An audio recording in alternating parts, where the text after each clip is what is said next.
तो पिछले पार्ट में युगोंग ने हाओ चेन को हानियू के लाइफ से जुड़ी सारी बातों को बता दिया था, जिसके बारे में जानकर हाओ चेन अब हानियू को अपना स्कॉट वॉरियर बनाने के लिए रेडी हो गया होता है। इसके बाद अगले सीन में हम इन सभी को एक दूसरे जगह पर देखते हैं, जहां पर हाओ चेन और हानियू के बीच में कॉन्ट्रैक्ट साइन होने वाला था, और हम देखते हैं कि युगोंग इनको कॉन्ट्रैक्ट से जुड़े सारी बातों के बारे में बता रहा होता है, जिसके दौरान वो कहता है कि यह कॉन्ट्रैक्ट सॉलिड कंट्रोल और बॉन्डेज के बारे में है, जिसके वजह से अगले 5 सालों तक स्क्वायर को अपने मास्टर के सारे बातों को मानना होगा। और अब इतनी बात कहने के बाद वो अपने पावर का यूज करना शुरू कर देता है, जिसके बाद हम देखते हैं कि जहाँ के पिलर के अंदर लाइट एक्टिवेट होने लगी थी, और इसके बाद वो बताता है कि स्क्वायर के ऊपर मास्टर का पूरा कंट्रोल होगा, जिसके वजह से स्क्वायर का लाइफ और डेथ उसके कंट्रोल में होगा। और इसके बाद वो हानियू से कहता है कि क्या तुम अपने लाइफ और यहाँ तक कि क्या तुम अपने विल को भी गिव अप करने के लिए रेडी हो। लेकिन असल में अब हानियू को अपने मास्टर के लिए सेक्रीफाइस होने के लिए जीना पड़ेगा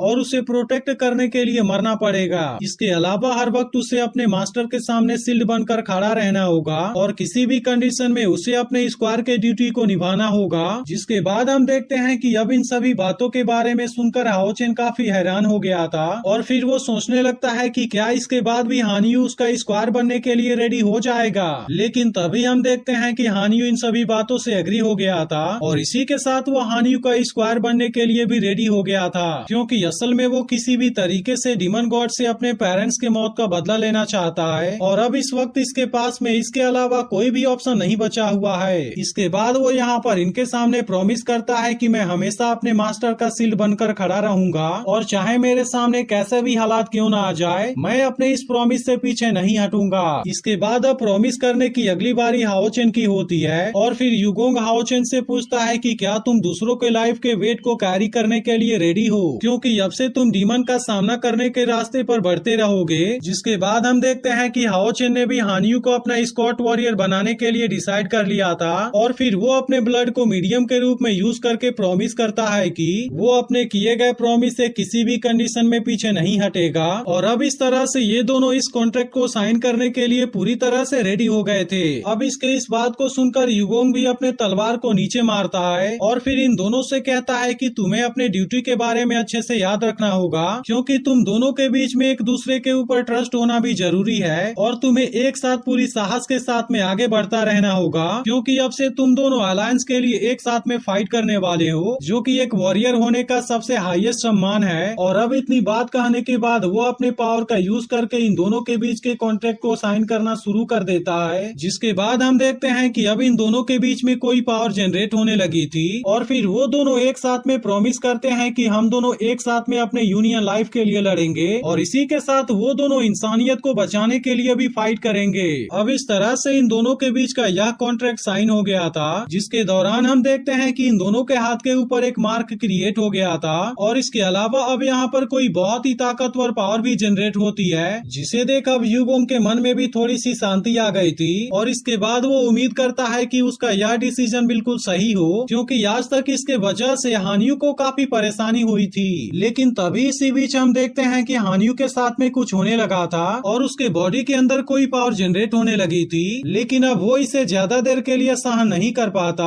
और इसके बाद वो इसके दर्द से वहीं पर तड़पने लगता है। अब इसके इस हालत को देखते ही ये सभी काफी परेशान हो गए थे, और इसके बाद वो उसकी मदद करने के लिए तुरंत उसके पास में आ जाते हैं। अब हानियू को ऐसे कंडीशन में देख युगोंग अपने पावर का यूज करने लगा था, ताकि वो इसके मदद से पता लगा सके कि आखिर उसके साथ में हो क्या रहा है। लेकिन तभी इसी बीच हम देखते हैं कि येहुआ भी यहीं पर था, और उसे भी कुछ समझ में नहीं आ रहा था कि आखिर हानियू के साथ में क्या हो रहा है। तभी युगोंग को पता चलता है कि हानियू के बॉडी की लाइट पावर बहुत ही तेजी से बढ़ने लगी है, और अब इसके बारे में सुनते ही हाओ चेन और येहुआ भी काफी हैरान हो गए थे, क्योंकि इनको भी समझ में नहीं आ रहा था कि अचानक से आखिर यह सब कैसे होने लगा। और फिर हाओ चेन युगोंग से पूछने लगता है कि आखिर यह सब अचानक से कैसे होने लगा। लेकिन अभी युगोंग भी इसके बारे में कुछ समझ पाता, इसके पहले ही वहाँ पर बहुत सारी लाइट पावर जनरेट हो जाती है, और इसके बाद अगले सीन में हम देखते हैं कि ये सब अब किसी दूसरे जगह पर टेलीपोर्ट होकर आ गए थे, जहाँ पर हम देखते हैं कि हाओ चेन और हानियू दोनों एक साथ हवा में होते हैं, जबकि युगोंग और येहुआ यहाँ के जमीन के ऊपर खड़े होते हैं। लेकिन अब यहाँ पर आकर येहुआ भी काफी हैरान हो गया था, और इसके बाद वो युगोंग से पूछने लगता है कि यह कैसी जगह है। तब इस पर युगोंग कहता है कि अचानक से वहाँ पर बहुत सारी लाइट पावर एक्टिवेट हो गई गई थी और इसके वजह से अब हम यहाँ पर टेलीपोर्ट होकर आ गए हैं और इसीलिए अब इसे भी समझ में नहीं आ रहा था कि आखिर ये लोग यहाँ पर क्यों आ गए। लेकिन तभी हम देखते हैं कि यहाँ के चारों तरफ के स्टोन पिलर भी अपने आप एक्टिवेट होने लगते हैं और इसके अलावा अब हानियू और हाओचेन के बॉडी में भी कोई पावर जनरेट होने लगी थी। अब इसे देख जेहुआ कहता है ऐसा लगता है कि जा पावर हाओचेन के बॉडी से आ रही है और उसी के लाइट पावर से यह स्टोन पिलर एक्टिवेट हो रहे हैं। लेकिन तभी इसी बीच वो नोटिस करता है कि जा पावर 97 पर जाकर रुक गई थी और इसीलिए वो समझ जाता है कि शायद यह चीज हाओचेन के इनेट इनर स्पिरिचुअल पावर के 97 पॉइंट के बारे में बता रहा है। लेकिन अब इसके बारे में सुनकर युगोंग पूरी तरह से हैरान हो गया था और इसके बाद वो येहुआ से पूछता है क्या हाओचेन की इनेट इनर स्पिरिचुअल पावर 97 पॉइंट है। अब इस बात के वजह से उसे भी समझ में आ गया था कि हाओचेन सन ऑफ लाइट है। लेकिन तभी इसी वक्त यहाँ के सभी पिलर के अंदर से पावर एक्टिवेट हो जाती है, जिसके बाद अगले सीन में हम किसी मास्टर को देखते हैं और उसे पता चल गया था कि ब्लेसिंग लैंड एक्टिवेट हो गया है। इसलिए अब इसके बारे में पता लगाने के लिए वो अपने पावर का यूज करता है, जहाँ पर हम देखते हैं कि वो यहाँ पर बैठे बैठे ही हाओचेन के बारे में देख पा रहा था और अब इस बात के वजह से वो काफी खुश होते हुए कहता है कि जा तो वही है, क्योंकि लेजेंडरी लाइट सन कभी भी इस दुनिया में नहीं आया था लेकिन फाइनली आज वो यहाँ पर आ गया है और अब इस बात के वजह से वो काफी खुश हो रहा था। वहीं दूसरी तरफ हम देखते हैं कि युगोंग और येहुआ दोनों भी काफी हैरान थे, जहाँ पर युगोंग कहता है कि इस जगह पर लाइट के चिल्ड्रन को ब्लेसिंग दिया जाता है और लीजेंड के अनुसार जब लाइट सन सोवरिन कॉन्ट्रैक्ट को साइन करता है तब उस कंडीशन में वो इस जगह पर टेलीपोर्ट हो जाते हैं, क्योंकि असल में उसके बाद से मास्टर और स्क्वायर के बीच में टैलेंट की शेयरिंग होती है। और फिर वहीं दूसरी तरफ हम देखते हैं कि हाओचेन की बॉडी में पावर एक्टिवेट होने लगी थी और अब इधर येहुआ भी टैलेंट सेपरेशन शेयरिंग के बारे में जानकर थोड़ा सा हैरान था। वहीं दूसरी तरफ हम देखते हैं कि अब हानियू और हाओचेन के बीच में एक बॉन्ड क्रिएट हो गया था और अब इसके वजह से हाओचेन की कुछ पावर हानियू के बॉडी के अंदर जाने लगी थी। अब इधर युगोंग येहुआ से बताता है कि जब कोई भी लाइट सन के साथ में सोवरिन कॉन्ट्रैक्ट साइन करता है तब इसके वजह से उसकी भी इनेट स्पिरिचुअल पावर बहुत ही शानदार तरीके से बढ़ जाती है। वहीं दूसरी तरफ हम देखते हैं कि येहुआ भी इन सारी चीजों को बड़े ध्यान से देख रहा था और तभी इसी बीच वो नोटिस करता है कि हानियू की इनेट इनर स्पिरिचुअल पावर 63 से डायरेक्टली 80 पॉइंट हो गई है, जो कि असल में काफी हैरानी वाली बात थी, क्योंकि यह talent divine seal night lady से भी आगे की है। इसीलिए अब इस बात के वजह से येहुआ की हैरानी और भी ज्यादा बढ़ गई थी और फिर वो सोचने लगता है कि क्या फ्यूचर में हाओचेन के पास में डिवाइन सील वॉरियर स्कॉट होगा। वहीं अब युगोंग कहने लगता है कि डार्क एज में एंटर करने के 6000 साल के बाद आखिरकार लाइट सन अब यहाँ पर आ गया है और अब इस बात के वजह से वह भी काफी खुश हो रहा था। इसके बाद वो कहने लगता है क्या हाओचेन ही वह लाइट सन है जो कि इंसानियत के किस्मत को बदलने वाला है। फिर हम देखते हैं कि कुछ समय के बाद इन दोनों के बीच की टैलेंट शेयरिंग कंप्लीट हो जाती है और इसलिए अब यहाँ के पिलर के लाइट भी अपने आप ही बंद हो जाते हैं। लेकिन इसके बाद इस जगह में चारों तरफ एक पावर फैल जाती है और हम देखते हैं कि यह जगह असल में काफी शानदार नजर आ रही थी, क्योंकि यहाँ पर चारों तरफ हरियाली ही हरियाली होती है। वहीं दूसरी तरफ अब हाओचेन और हानियू भी नीचे आ गए थे, जिनको देख युगोंग को काफी खुशी हो रही थी। लेकिन तभी इसी बीच हानियू भी अपने बढ़े हुए स्पिरिचुअल पावर पॉइंट को नोटिस करता है और इस बात के वजह से वह भी काफी खुश होने लगा था, क्योंकि फाइनली अब वो 9th रैंक के लिए प्रमोट हो गया था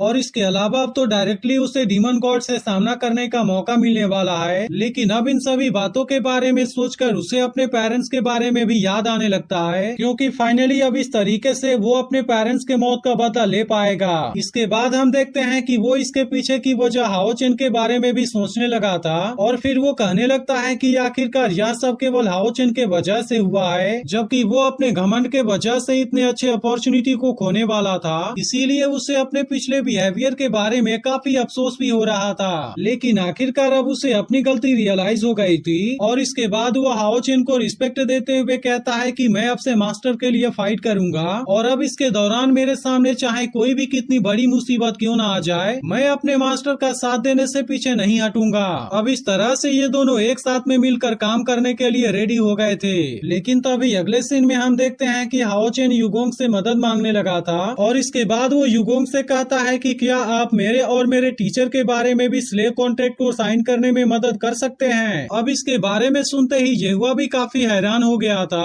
और आखिरकार युगोंग को भी समझ में नहीं आ रहा था कि आखिर अब क्या होने वाला है। जिसके बाद खुद येहुआ रिवील कर देता है कि उसकी इनर स्पिरिचुअल पावर केवल 9 पॉइंट है, जिसके बारे बारे में सुनते ही युगोंग काफी हैरान हो गया था, क्योंकि असल में अभी तक इसके बारे में वो भी नहीं जानता था। इसके बाद वो हैरान होते हुए युवा से कहने लगता है कि अगर तुम्हारे पास में केवल 9 पॉइंट है तो फिर आखिर तुम किस तरीके से 5th रैंक तक कल्टीवेट करने में कामयाब हो गए, क्योंकि जिस किसी के पास में भी 10 से ज्यादा इनेट इनर स्पिरिचुअल पावर नहीं होती वह कभी भी सेकेंड लेवल को भी ब्रेक थ्रू करने में कामयाब नहीं हो पाता, जबकि तुम तो लेवल 5 तक आने में भी कामयाब हो गए हो। अब इन सभी बातों के बारे में जानकर युगोंग उसकी तारीफ करना शुरू कर देता है और फिर कहने लगता है कि अगर ऐसा है तो यह बात सच में कमाल की है, क्योंकि अगर तुम्हें पता हो तो पूरे होली डीमन कॉन्टिनेंट में हर 10 में से कम 8 के पास में 10 से कम इनेट इनर स्पिरिचुअल पावर होती है, जिसके वजह से उनके पास में केवल कुछ लिमिटेड टैलेंट ही होते हैं और इस तरह से वो अपने लाइफ में केवल एक मीडियोकर इंसान बनकर आ जाते हैं। लेकिन अगर किसी तरीके से वे सभी लोग भी तुम्हारे जैसे हो गए तब इसका मतलब होगा कि हम ऐसे लोगों का एक पूरा लीग बनाएंगे। और इसके बाद वो खुश होते हुए युवा से कहता है कि क्या तुम इस बात को समझ पा रहे हो, क्योंकि इसका मतलब है कि अगर वो ऐसा करने में कामयाब हो गया तब इसके पीछे बहुत ही कम समय में हजारों लोगों की एक आर्मी तैयार हो जाएगी। इसके बाद हम देखते हैं कि वो इन दोनों को खड़ा हो जाने के लिए कहता है, क्योंकि वो इनकी मदद करने के लिए रेडी हो गया था। और अब इन सभी बातों के बारे में जानकर युवा भी इसके बारे में सोचने लगा था, लेकिन तभी युगोंग उससे कहता है कि अगर तुम इस बारे में चिंता ना करो तो मैं अपने लाइफ के एक्सपीरियंस को तुम्हें दे दूंगा, ताकि तुम इसका यूज करके मीडियोकर लोगों की भी मदद कर पाओगे और इस तरह से तुम उनके लाइफ में वैल्यू भी दे पाओगे। अब इसके बारे में सुनते ही हाओ चेन काफी खुश हो गया था और इसके बाद वे दोनों इस बात के लिए इसे थैंक यू भी कहते हैं। जिसके बाद युगोंग इनसे कहता है कि मैं तुम दोनों के लिए यहीं पर हूँ और अभी भी इसमें कुछ भी देरी नहीं हुई है। और इसके बाद एपिसोड यहीं पर एंड हो जाता है। लेकिन अगर आपने इसके पिछले पार्ट को मिस कर दिया हो तो लेफ्ट वाली वीडियो जरूर देख लेना, और अगर एक्सप्लेनेशन अच्छी लगी हो तो इस वीडियो को लाइक भी जरूर कर देना।